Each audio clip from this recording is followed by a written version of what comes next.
సోలరాజు కాలంలో 45 సంవత్సరాల క్రితం. అంతకుమించి నాకైతే తెలియదు. ఇప్పుడు మనం వెళ్ళబోయే గుడి 500 సంవత్సరాల నాటి పురాతనమైన గుడి. అక్కడికి ఎలా వెళ్ళాలో ఎవరినైనా వివరాలు కనుక్కొని వెళ్దాం. అక్కడ కొండల మధ్యలో గుడి ఉందని తెలుసు, ఆ ఇన్ఫర్మేషన్ వచ్చాం ఇక్కడికి. ఓకే, మాకు దాని గురించి ఏమన్నా మీకు తెలుసా?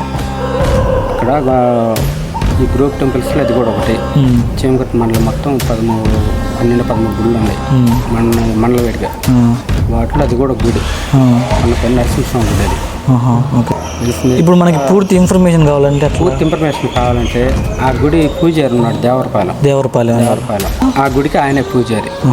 ఆ గుడికి సంబంధించి ఏ ఇన్ఫర్మేషన్ కావాలన్నా ఆయన అడిగితే మీకు తెలుస్తుంది. దేవరపాలెం ఆ శివాలయం పక్కనే వాళ్ళ ఇల్లు. అతను చెప్పిన ఆ ఇన్ఫర్మేషన్తో పూజారి దగ్గరికి అయితే మా ప్రయాణం మొదలు పెట్టాం. ఎత్తైన కొండలు, అక్కడక్కడ పిల్ల కాలువలు దాటుకుంటూ మా ప్రయాణం అడ్వెంచర్గా మారింది.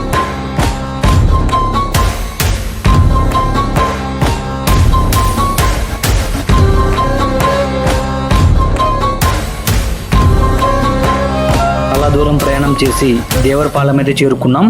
ఇప్పుడు పూజారి గారి ఇంటికి అయితే వెళ్దాం. అండి, మనం మొత్తానికైతే పంతులు గారి ఇంటికి అయితే వచ్చేసాము. ఇక్కడ ఒకసారి పంతులు గారిని అడిగి తెలుసుకుందాం. గుడి చరిత్ర కావాలని మీకు సోలరాజు కాలంలో అప్పటి నుంచి ఉంది. అంటే దగ్గర ఇప్పుడు 45 సంవత్సరాల క్రితం. స్వామివారు పవర్ఫుల్లే. ఉంచి ఇబ్బంది ఏంటంటే ఒక రాతిలో వెలిసాడు. అప్పటి నుంచి ఏంటంటే అప్పుడు అక్కడ లోపల కొంచెం ఆయుధ పుట్ట పెట్టి చేసేంత గందరగోళంగా ఉండింది. నేను వచ్చిన తర్వాత 92 నుంచి నేను చేస్తున్నాను గుడి. అంటే మా మామయ్య చేస్తున్నాడు.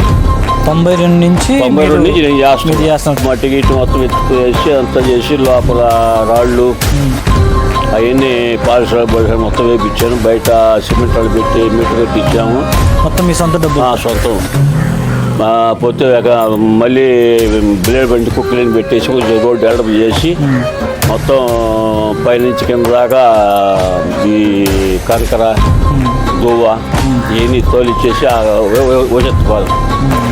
వాళ్ళని పిలిచి మొత్తం అక్కడ చేయించేసి మొత్తం రోడ్డు మొత్తం క్లీన్ చేసాము. ఎన్ని కిలోమీటర్లు ఉంటుంది? ఇక్కడ నుంచి 1 కిలోమీటర్ ఉంటుంది. రోడ్డు రోజు నడుచుకుంటూ వెళ్ళి అక్కడ పూజ చేసి పోయి పూజ చేసుకొని నైవేద్యాలు పెట్టుకొని చేసి వస్తాం డైలీ. అట్లా జరిగిపోతాం. ఎక్కడైనా ఉంటే వచ్చి ఆ గుడి డెవలప్మెంట్ చేస్తే మీ యొక్క పేర్లు కానీ మంచిగా చెడ్డగా అక్కడ వేసుకొని రాత్రి మీద చెక్కించుకొని చేసుకోవచ్చు, ఇబ్బంది లేదు. చాలా పవర్ఫుల్ స్వామి. అనుకున్నది జరుగుతుంది. పంతులు గారితో మాట్లాడిన తర్వాత మనం గుడి దగ్గరికి అయితే బయలుదేరాం. ఇప్పుడు మనం వెళ్ళబోయే గుడి అయితే ఇదేనండి. ఇప్పుడు అక్కడ వరకు అయితే మనం వెళ్ళాలి. ఇదేనండి పంతులు గారు తన సొంత డబ్బులతో వేయించిన రోడ్డు. ఈ రోడ్డు అయితే సగం దూరమే ఉంటుంది. అక్కడి నుంచి మట్టి రోడ్డు చాలా ప్రమాదకరంగా ఉంటుంది, జాగ్రత్తగా వెళ్ళాలి.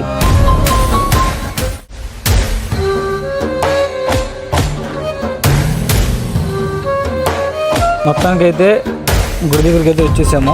చూడొచ్చు మీరు గుడి. శిథిలాలు గుడికి సంబంధించినవండి. ఇక్కడికి రావడానికి కొంచెం కష్టమే అయినా వచ్చిన తర్వాత ఇక్కడ ప్రశాంతమైన వాతావరణాన్ని చూసి మీ కష్టాన్నే మర్చిపోతారు. అక్కడ ఒక కారు వెళ్తుంది చూడండి. ఆ కారు చూస్తే మీకు అర్థమవుతుంది మేము ఎంత హైట్లో ఉన్నామో. చుట్టూ పచ్చని పొలాలతో లొకేషన్ అయితే చాలా అద్భుతంగా కనిపిస్తుందండి. ప్రెజెంట్ అయితే గుడికి తాళాలు వేశారు. మీరు దర్శించుకోవాలనుకుంటే ఉదయాన్నే 8 నుంచి 9 లోపు రండి. ఇదేనండి వీడియో అయితే. ఈ వీడియో మీకు నచ్చిందని అనుకుంటున్నాను. నచ్చితే మీ ఫ్రెండ్స్ అండ్ ఫ్యామిలీ మెంబర్స్కి అయితే ఈ వీడియోని అయితే షేర్ చేయండి. అలానే మన హిట్ టాక్ ఛానల్ని సబ్స్క్రైబ్ చేసుకోవటం మర్చిపోకండి. ఉంటానండి, మరి మరొక కొత్త వీడియోతో మళ్ళీ కలుద్దాం.